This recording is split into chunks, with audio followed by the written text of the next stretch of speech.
Les carnets de voyage, c'est vraiment une partie intégrante de mes voyages. Ça veut dire, sans les carnets de voyage, je m'ennuierais vraiment pendant tous les trajets, parce qu'une fois que je fais les photos, c'est vraiment tôt le matin, et vers 5-6 heures du matin jusqu'à pratiquement 4-5 heures d'après-midi, en termes photographiques, je n'ai pas d'autre chose que faire des carnets. Les carnets, c'est un peu tous les souvenirs, tout ce que je trouve, tous les éléments de voyage, et surtout réellement l'écriture, le contact avec le public, les matériaux. Et ces carnets me permettent vraiment de comprendre mieux mes voyages une fois que je reviens.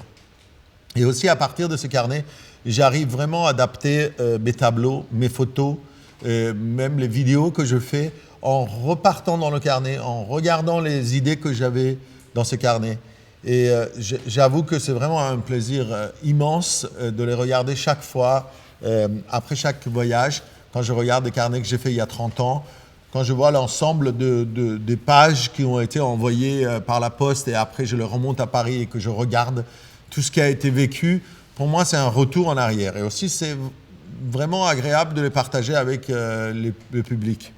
Surtout dans les expositions, en moyenne, les gens ne restent pas beaucoup, 15 minutes à 30 minutes dans un vernissage, tandis qu'avec 200 ou 300 carnets, le moyen que les gens restent dans une exposition monte entre 2 heures à 3 heures. Ce qui fait qu'on partage avec des gens. Et aussi les carnets, il n'y a pas de triche.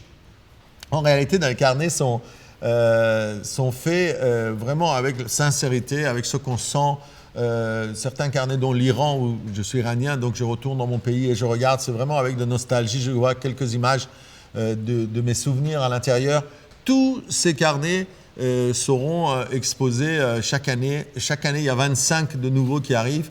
Et c'est vraiment un grand plaisir de les voir regroupés comme ça, tous autour de moi. Ça me permet d'avoir un vrai souvenir dans quelques années. C'est-à-dire une fois que j'aurai 60, 70 ou 80, si j'arrive, ces carnets me permettent de revenir en arrière et avec une certaine mémoire de temps.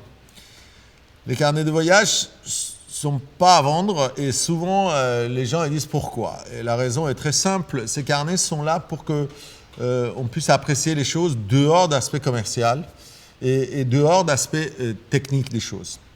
Aujourd'hui, tous les carnets vont être exposés dans les musées ou dans les grandes institutions parce qu'il faut vraiment beaucoup de place pour exposer les carnets. Et souvent, les carnets sont touchés par les gens et les gens aiment bien ça. Dans certaines expositions, on me demande de les protéger et mettre des socles en verre dessus, mais je ne préfère pas parce que j'estime que quand les carnets sont à la disposition des gens, c'est cette notion de toucher qui le rend agréable, c'est le fait qu'on les sent, le fait qu'il y a une odeur. Il faut que les gens sentent tout ça et ça, c'est très agréable.